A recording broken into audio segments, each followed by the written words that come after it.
This is the Ielts listening test.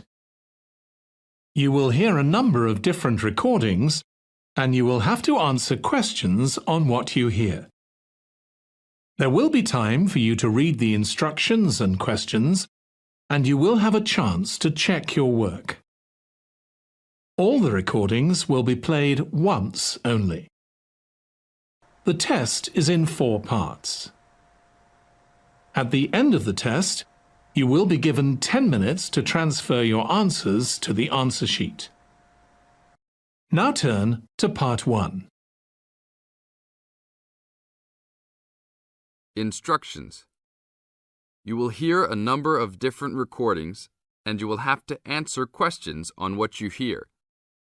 There will be time for you to read the instructions and questions, and you will have a chance to check your work. All the recordings will be played once only. The test is in 4 sections. Write all of your answers in the listening question booklet. At the end of the real test, you will be given 10 minutes to transfer your answers to an answer sheet.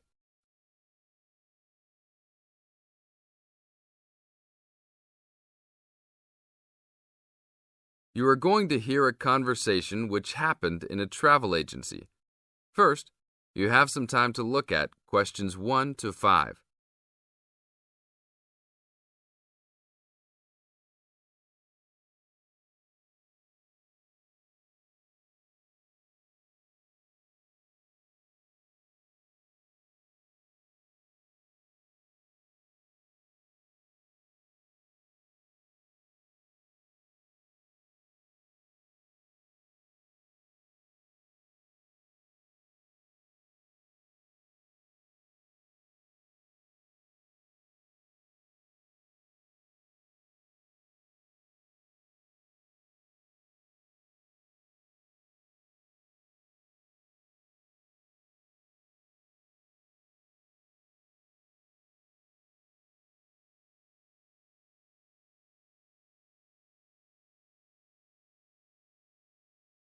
Now we will play the recording.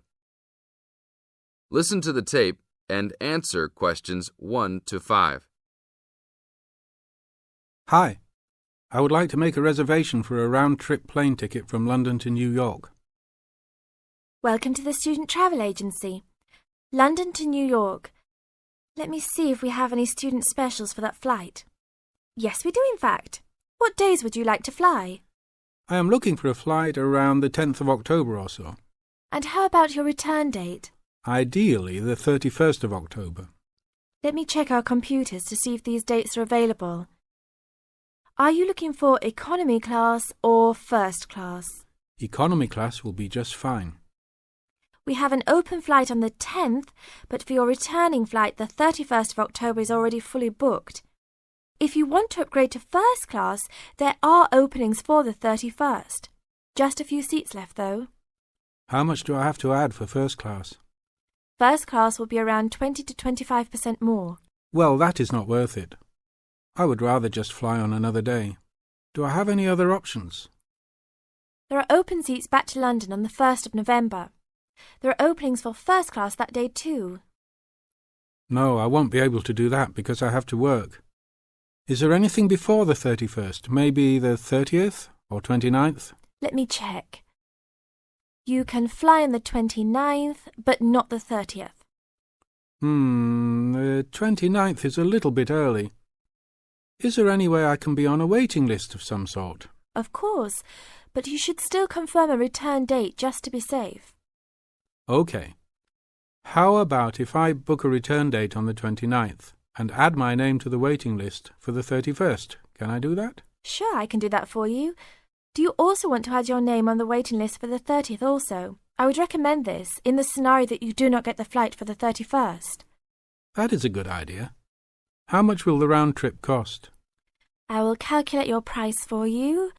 Your total will be £565, not including tax. Now look at questions 6 to 10.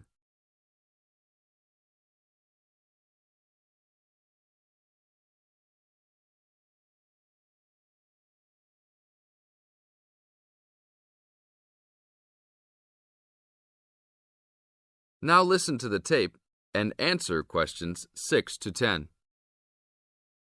That's not too bad. Is there any discount for students? That is already including the discount. Without the discount, the price is easily over £600. OK, that sounds good then. Please put me down for those dates. I will need your information. Name and student identification number, please. Kenneth Conley, student ID 92123020. Your phone number, please. 87052109. Please tell me your mailing address. 354 Westchester Drive, London. Thank you very much, sir. How will you like to pay for the ticket? I think I will pay in cash. Well, you don't need to pay right now, just when you come to pick up the tickets. You will need to pick up the tickets at least 2 weeks before departure. That is no problem. One quick question. What happens if for some reason I need to cancel my trip? The student discount tickets are unfortunately non-refundable. However, if your cancellation is before 24 hours of takeoff time, then you can reschedule your flight for another day. If the cancellation is within 24 hours, then you forfeit your ticket. I understand. Well, thank you very much. I will see you next week. See you then. That is the end of part 1. You now have 30 seconds to check your answers.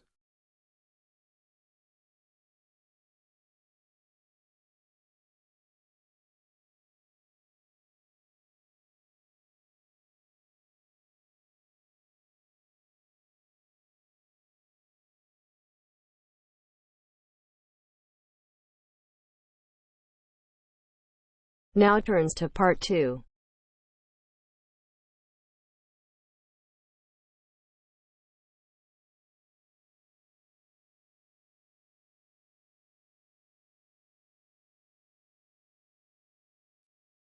You are going to hear a lecture about the Miners Hotel. First, you have some time to look at questions 11 to 14.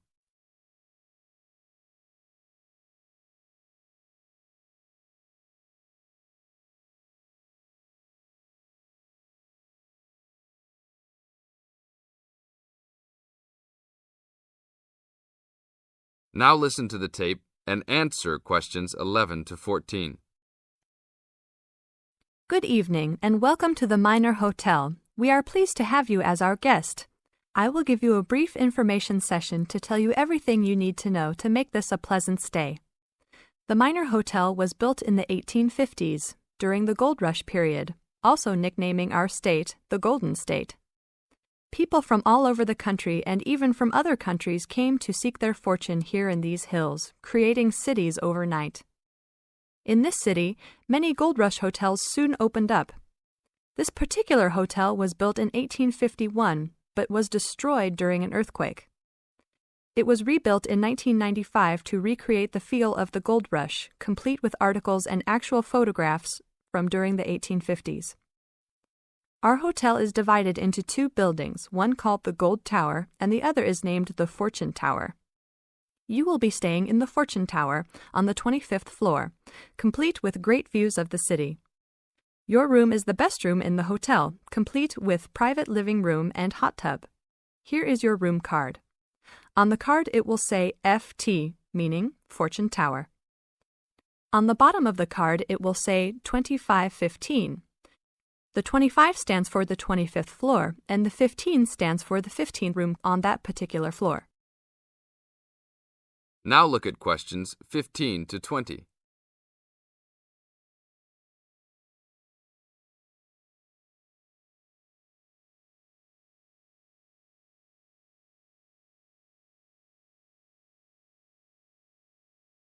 Now listen to the tape and answer questions 15 to 20. There are emergency exits in both towers of the hotel. They are located on the south side, opposite the elevators. Please use these in case of a fire or other emergency. We have some special events happening this week. Our Miners Diner is offering a special Miners Buffet dinner this Friday and Saturday for only $20 per person. This special includes all food, not including drinks and alcohol, and shows for the night. The buffet will be available from 5 to midnight. Because of the historical significance of our hotel, there are some special rules. The first rule is that there is no smoking allowed anywhere in the building, not even in your own room. This is not only to ensure the safety and health of our guests, but also the furniture and pictures can be easily damaged by smoke and other harsh treatment. Please remember that there are items of furniture over 100 years old here, so respect the rules by not smoking. Secondly, please do not take pictures using a flash of any of the drawings and paintings in the rooms or hallways, as they are old and fragile. We are doing our best to preserve a national treasure, so please help us in doing so. Lastly, you will only have one set of towels and bed sheets per 3 days. This is to conserve the water supply, as there are frequent droughts this high up in the hills.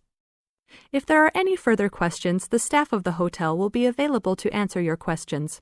In the event that no one is able to answer your questions, I will also be available from 8 a.m. to 5 p.m. each day in the concierge.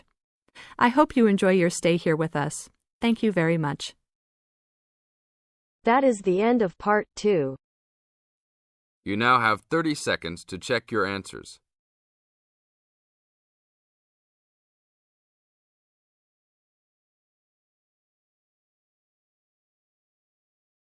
Now turns to part 3.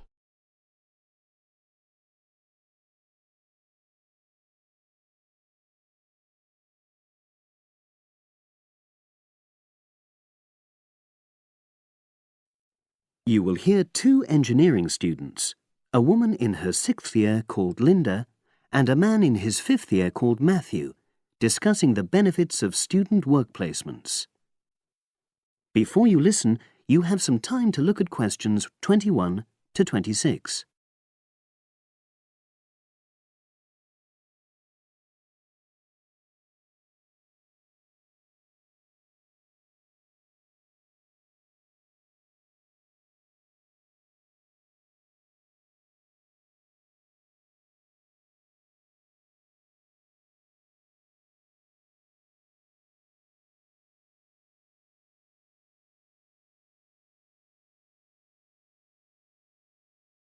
Now listen and answer questions 21 to 26. Hi, Linda. Can you spare a few minutes? Hello, Matthew. No problem. I just wanted to talk to you about temporary work placements. I've never really thought there was a good reason for doing one. I've got some savings, so I don't really need the money at the moment. But I've had an email from the university about a vacancy that looks quite interesting. You did a placement last year, didn't you? I did, yes. In my case, I wanted to find out if I was making the right career choice before I began applying for permanent jobs. I thought I wanted to work in car manufacturing, but I wasn't sure, so I applied to Toyota. What was the application process like? Lengthy. There were a lot of different parts to it. The dullest one was a psychometric test. You know, when you have to answer loads of questions about yourself. And you're trying to guess what's the best thing to say. Yes. Then there was an activity that we did in groups, which I found really fascinating. Engineers are renowned for being a bit unsociable, but I thought we made a great team. And we had an individual task too. We had to sort through various business documents and prioritize them. It was just like what you have to do as a student, really, just with different content. What exactly were you doing on the placement? I was helping to design some diagnostic software to identify any waste in the car assembly process. Do you mean waste of materials? No, time. Anything that can speed the process up helps to cut costs. How did the work placement compare to being a student? Was it hard work? Yes, it was. I'd had full-time work before. I've done various unskilled jobs during university holidays, and some of those involve long hours. So I thought I'd find it easy. I was wrong, though. I think when you're on placement, you're always trying to prove yourself. So you push yourself hard to succeed? Yes. But I got a lot of support from my employers. They were always helpful.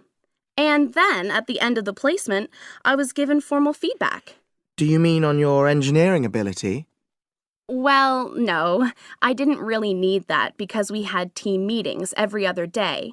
And so I had the chance to discuss technical issues and ask about anything that wasn't clear. The evaluation was about general workplace things, like organizational ability, initiative, that sort of thing. I get the impression you think you benefited from the placement. Well, the best thing is that they've offered me a job for next year. Depending on my exam results, of course, but still. A permanent one? Yes. But apart from that, I learned so much. The industrial environment was much more demanding than the academic one, so my general skills improved, like time management, meeting deadlines.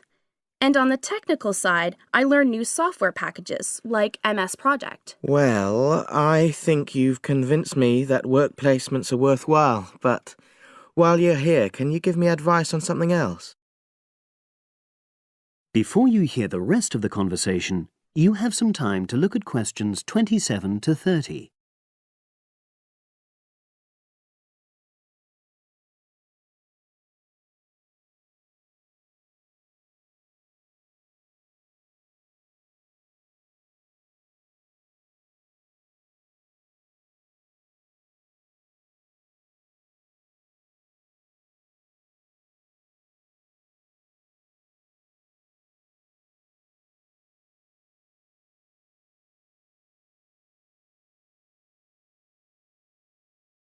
Now listen and answer questions 27 to 30. I'm about to make a start on the engineering materials module, and I've got a book list here. Can you have a quick look and tell me what you would recommend? That's if you can remember. Let's see. I do remember some of them. Yes, this one, The Science of Materials. I found the subject quite hard generally, but this book is very accessible, so it suited me. It doesn't cover everything, though. What about this one then? Materials engineering. Oh, yes. I do remember that.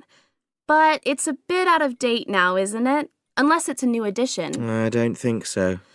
But what I liked about it were the pictures. They really helped to understand the descriptions. It's useful just from that point of view. Let's see. What else? Oh, yes. That one there. Engineering Basics. I think out of all these, that's got the widest coverage. But I've looked at the contents page and it hardly mentions nanotechnology.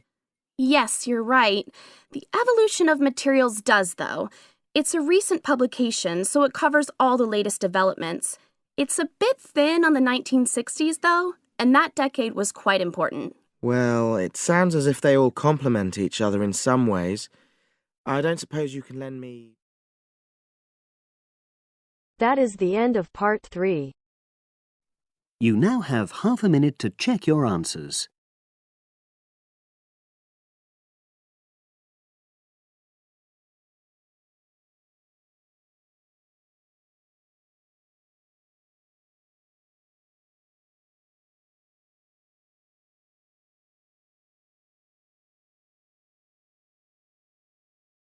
Now turns to part 4.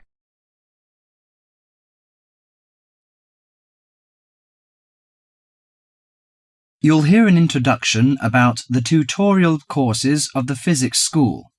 First, you have some time to look at questions 31 to 40.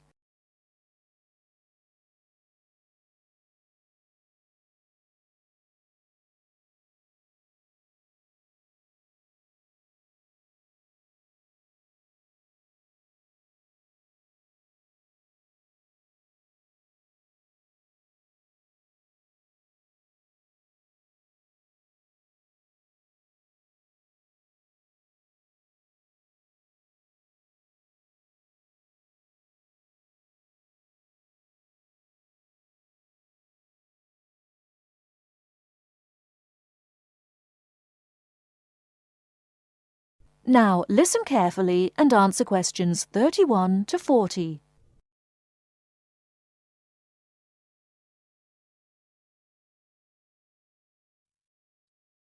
Welcome to Orientation Week. This is the Physics School session, and we'll welcome Professor Smith, the head of the school, to introduce you to the tutorial system. Welcome, Professor Smith. Thank you. You may have noticed life at university is totally different from that of school.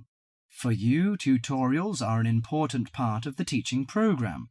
Tutors are the primary contact between undergraduate students and the school. A tutor is the student's personal tutor as well as their academic tutor.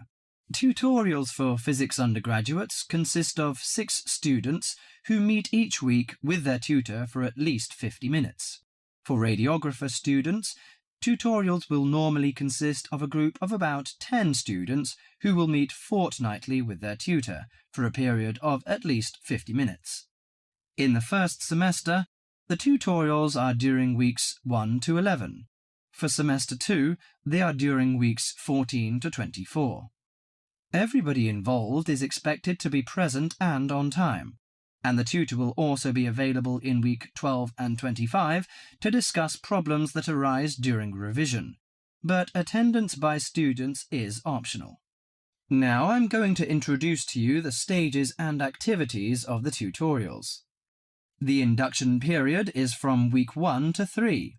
I know that a significant minority of you experience culture shock during your first few months at university, and the important function of this stage is to identify students who are having difficulty integrating into the academic program. In particular, tutors should check your attendance of lectures, tutorials, laboratory sessions, and this sort of things. Tutors also help you tackle work in a systematic and effective manner. Stage 2 begins from the 4th week. Some tutorials of this period are to be devoted to discussion or going over the students' lecture notes, but approximately 50% of tutorial time is to be devoted to coursework. You should finish the weekly homework assignments of 2 hours duration with at least 50% involving written work. At least 8 homework assignments during the year should involve answering problems set on coursework. The written work collected by the tutor should be marked within a week of handing in, and generally the assignments should be graded. The 3rd stage starts from week 8 till the 10th. During this period, math and 4 core physics programs are included. The majority of tutorial time should be devoted to work which supports the lecture programs and laboratory work. At least 60% of homework assignments should involve written work. The assignment may involve writing an account of or notes on a specified range of topics. The written work should also be marked and graded. Short oral presentations by students should be included. They are possibly on general physics topics or essays. The last week's personal development planning is a structured and supported process. The primary objective for PDP is to help you to become more independent and confident, self-directed learners and encourage a positive attitude to learning throughout life. It is undertaken by yourselves to reflect upon their own learning, performance and achievement, and to plan for their personal, educational and career development. Finally, if without evidence of good reason you miss more than 2 sessions during a semester, or if the tutor is not satisfied with your progress, the matter must be immediately referred to the program director, who will normally issue formal warning, verbal and written. This will inform you that your place at university is under threat of withdrawal if no improvement is made. That is the end of part 4.